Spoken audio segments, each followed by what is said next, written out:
मैंने कभी नहीं सोचा मैं हीरो बनूं, क्योंकि मेरा फेस मुझे कहता था बीरबल तुम्हारा 2.5 फुट का कद है, चश्मे लगे हुए हैं, तुझे कौन हीरो लेगा। मुझे राज खोसला और मनोज कुमार बैठे कहते बीरबल यार ये तेरा नाम सत्येंद्र खोसला है, इसमें कुछ बात नहीं बनती, तुम्हें ऐसा नाम रखना चाहिए कि जो पब्लिक को मजा है। तो फिर मैंने कहा जी बीरबल, हाँ मनोज कहता ये नाम है। वो दूसरी बात है वो जितना अक्लमंद था उतना ही तू अक्लमंद है।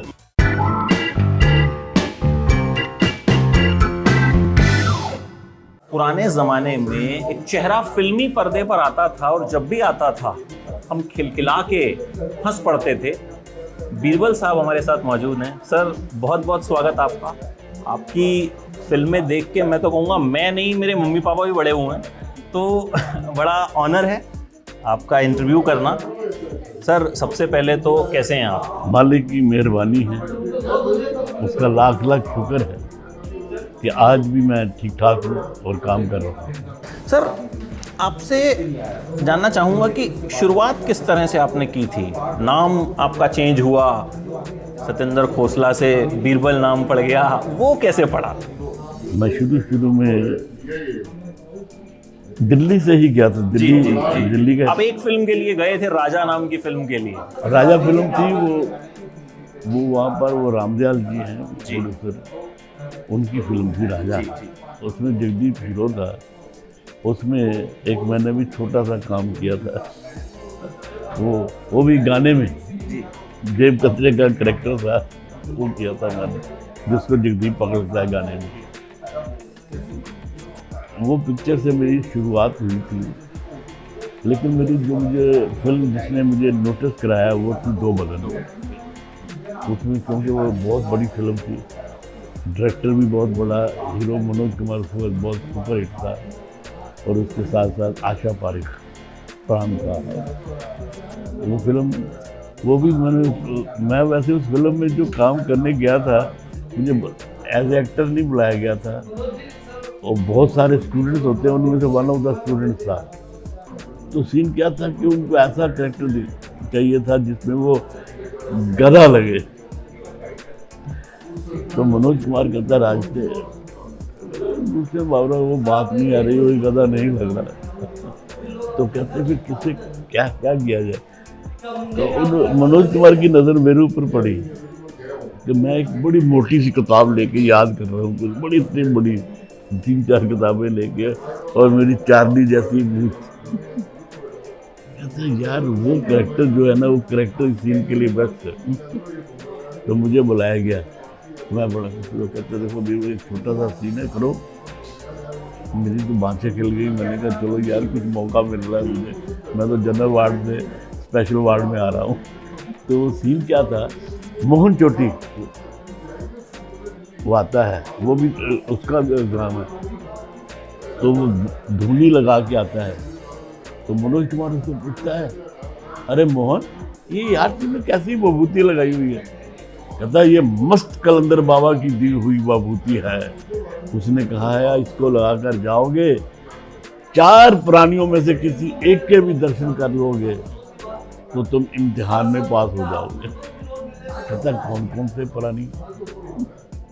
वो कहता है उल्लू, भेड़िया, कुत्ता और गधा। जैसे ही वो गधा कहता है तो मेरी फ्रेम में एंट्री होती है, मैं पढ़ता हुआ आता है।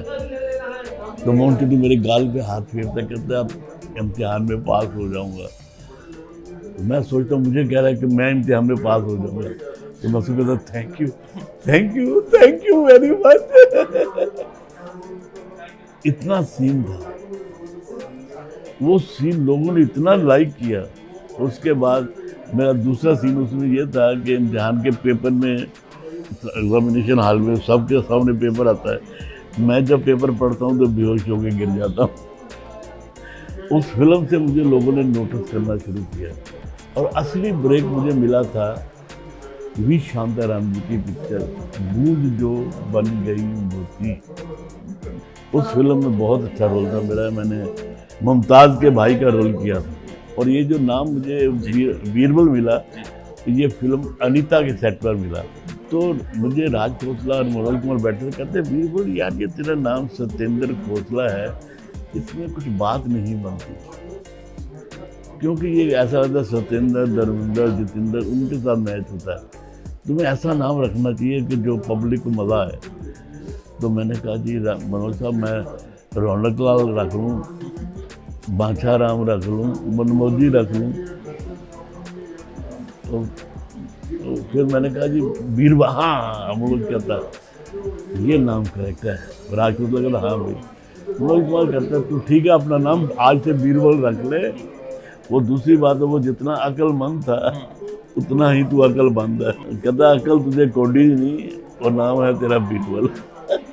अच्छा, आपका चश्मा इतना मोटा क्यों होता है? मतलब ये आपने खुद से डिसाइड किया था कि अच्छा मैं ऐसा चश्मा लगाऊंगा तो मैं ज़्यादा, जैसे आपने कहा मैं भोंदू लगूंगा, मतलब आपके वो क्या था कि वो मोटा चश्मा इसलिए लगाते हैं उसमें आंखें इतनी बड़ी बड़ी लगती हैं, शक्ल से ही आदमी को देख के हंसी आती है, इसलिए मैंने लगाया। उस दौरान के किस्से बड़े मज़ेदार हुआ करते थे। अब जब हम पढ़ते हैं, क्योंकि आजकल तो किस्से होते नहीं हैं, आजकल तो गॉसिप होती है। देवानंद ने मुझे हमेशा यंग रहने का फार्मूला बताया था। मैं उनके साथ फिल्म की शूटिंग कर रहा था लूट मार की शिमला के अंदर। तो देव साहब बोले Birbal let us have a walk and some talk. अब देव साहब कहा तो मैं तो वही उसी फिल्म के प्रोड्यूसर भी, हीरो भी, सब कुछ। अब मैं उनके साथ चल तो पड़ा, वो चल रहे थे और मैं पीछे पीछे दौड़ रहा था। वो इतना फास्ट चलते। थोड़ी देर के बाद मैं कहा देव साहब अब मुझसे और चला नहीं जाता। कहता come on Birbal you are young boy. मैंने कहा जी यंग बॉय तो आप, मैं तो ओल्ड बॉय हूँ। कहता Birbal never say you are old, you are as old as you feel, you should feel you are a young boy, and moreover try to live in the company of beautiful girls. वो देव साहब ने हमेशा, उनके मैं office में जाता था तो वहाँ बड़ी बड़ी खूबसूरत लड़कियाँ बैठे थे। देव साहब हर फिल्म में जो भी रोमांटिक होते थे, खासकर जीनत अमान के साथ तो मैंने खुद देखा। जीनी और जीनत अमान भी बड़ा रिस्पॉन्स करती थी। अच्छा, एक देव साहब के बारे में कहा जाता है कि ब्लैक शर्ट पहनने पे उनके बैन लगा दिया गया था, और मतलब काले कपड़े जब वो पहनते थे तो एकदम ऐसा हो जाता था कि वह लड़कियां पागल। टैक्सी ड्राइवर में देव साहब ने वो ड्रेस पहनी थी, काली पैंट, काली शर्ट, और वो उसमें देव साहब इतने हैंडसम लगते थे कि कोई भी मर बैठे। मेरा ख्याल है उनके जैसा खूबसूरत हीरो आज तक नहीं आया। आप टॉप हीरोज के साथ काम किया करते थे, लेकिन आपको ऐसे कैरेक्टर देते थे जिसपे ऑटोमेटिकली हंसी आनी चाहिए, तो आपको लगता नहीं था यार कि मतलब मैं यही करे जा रहा हूँ, यही करे जा रहा हूँ? कभी बोरियत नहीं हुई कि मतलब हर वो दरअसल मैंने अपनी शक्ल आईने में देख ली थी। मैंने कभी नहीं सोचा मैं हीरो बनूं, क्योंकि मेरा फेस मुझे कहता था बीरबल तुम्हारा 2.5 फुट का कद है, चश्मे लगे हुए हैं, तुझे कौन हीरो लेगा। अब इसीलिए मैं I was satisfied with the comedy. अपने किशोर कुमार को बहुत क्लोजली आपका नाम के साथ जुड़ा रहता है, किशोर कुमार का नाम, तो किशोर कुमार के साथ कोई खास ऐसा किस्सा, कोई ऐसी याद, कोई वाकया? उनके साथ मैंने फिल्म की थी ना, ये बॉम्बे टू गोवा जी, अमिताभ बच्चन। उसमें लंच टाइम था, किशोर कुमार बैठा था साथ में, बाकी आर्टिस्ट भी बैठे थे। तो जूनियर महमूद ने किशोरदा से बोला, कहता है किशोरदा एक एक्टर है हमारी फिल्म में काम कर रहे हैं बीरबल, वो आपका बहुत बड़ा फैन है, वो आपके गाने गा गा कर हमें बोर करता रहता है। तो किशोर बोला अच्छा उस बांगड़ू को हमारे दरबार में पेश किया जाए।